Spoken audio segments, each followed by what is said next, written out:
Hey, how's it going? My name's Marta from Ignition Offroad, and if you watched my last video you would have known that my old Forester had an interior fire.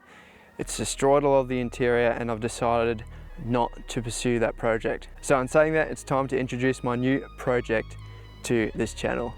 Here we go.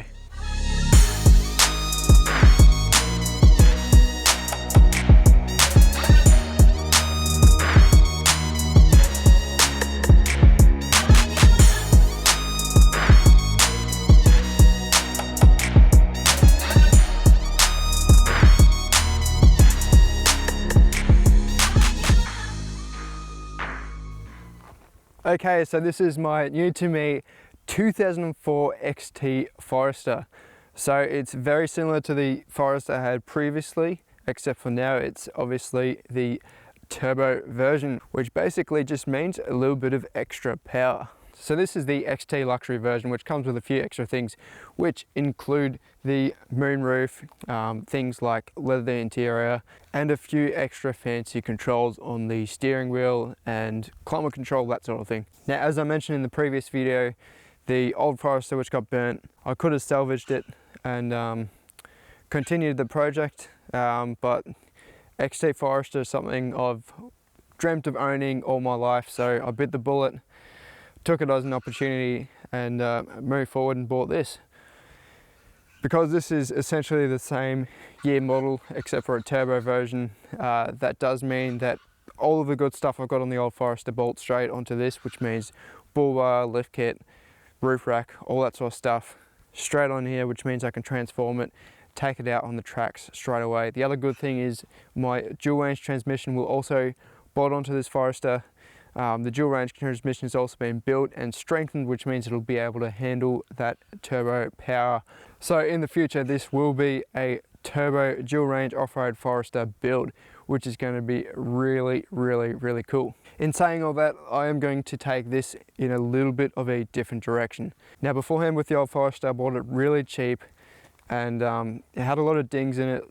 There's a lot of things wrong with it, so I didn't really care too much. Hence, I put the big muddies on it, I put the lift kit on it, the big Monster 4-inch lift kit on it, and I've taken it down some pretty gnarly tracks in the bush. This thing is going to be a little bit different.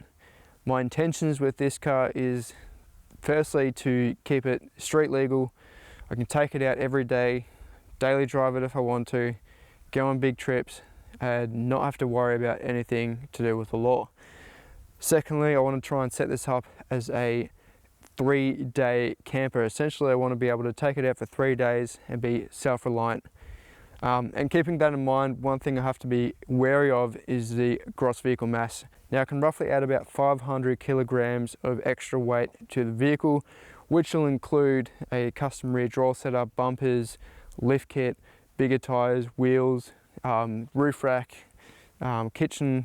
Well, I guess that'll go in your custom drawer, kitchen setup, and all that camping gear. So I guess the aim is to have a fun car that I can drive around without issues, set it up as a 3-day tourer, keep it lightweight and minimalistic, and really just enjoy the car for what it is.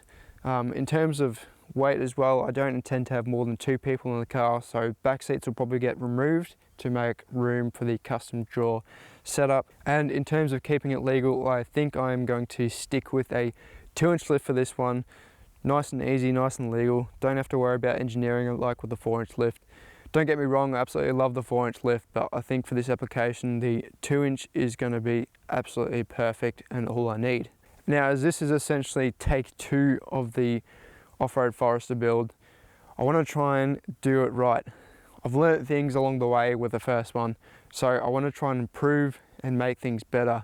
Being a turbo, I want to try and make sure that I do keep it a little bit more reliable, as it will need that reliability, which means some of the first mods I want to do to it will be the air oil separator and cylinder 4 coolant mod, just to make sure that that engine is running nice and healthy and I get a little bit more longevity out of it. Now, the other thing with the lift kit, for the rear end, I definitely want to go with adjustable lateral links rather than the camber bolts, and I think that'll really help that rear alignment, really improve the adjustability of the vehicle. Also, I don't think I'll go mud trains again. I think I'll just stick to all trains this time. Overall, I don't want to make this car too crazy and aggressive on the outside. It'll be mold lift, mold tires. But yeah, underneath it'll have a nice, awesome Subaru turbo engine paired with a built dual range system. So it'll be a bit of an off-road sleeper by the time I'm done with it. Look fairly tame on the outside, but when you really take it out on the tracks, it should do quite a good job. Anyway, I think it's time to take this for a bit of a spin. All right, let's go.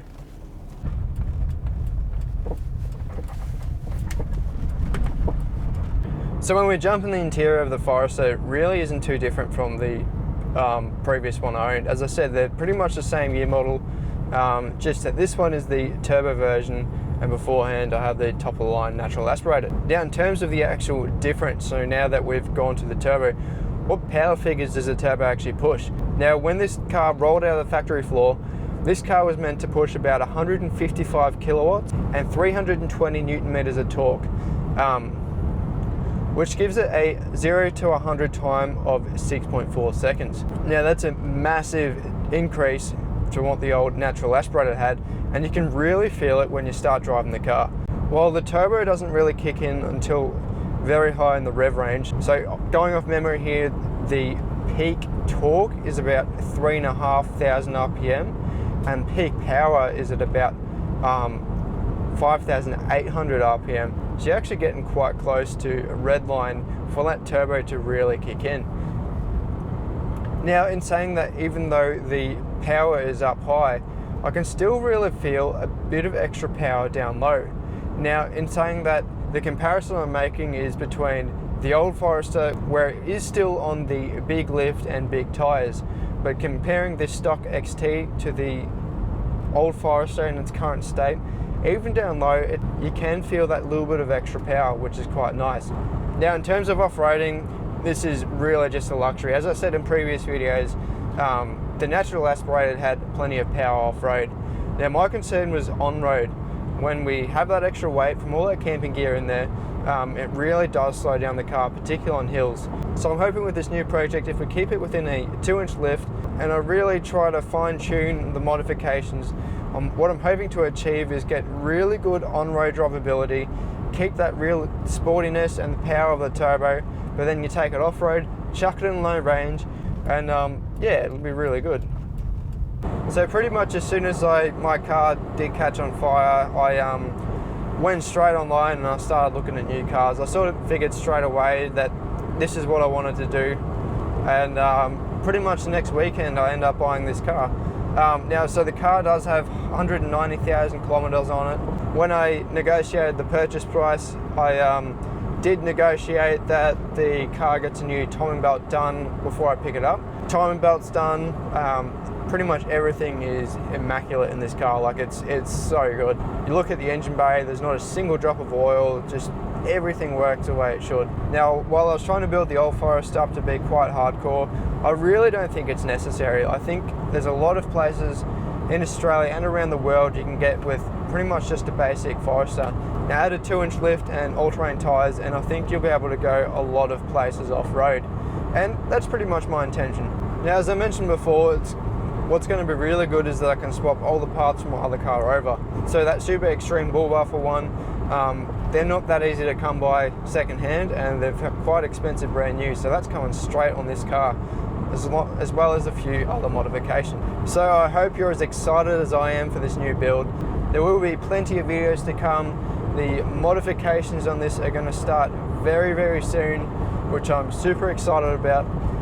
And yeah, come along for the adventure. Now, some of you might realize that I'm wearing a new t-shirt, and you might actually recognize it from the Rooted Progress. Now, they actually sent me this shirt, and I must say I'm actually really happy with it. So yeah, quick shout out for sending me the shirt, and go check out their channel. Anyway, that's it for this video, and I'll see you when the modifications begin. Yoo!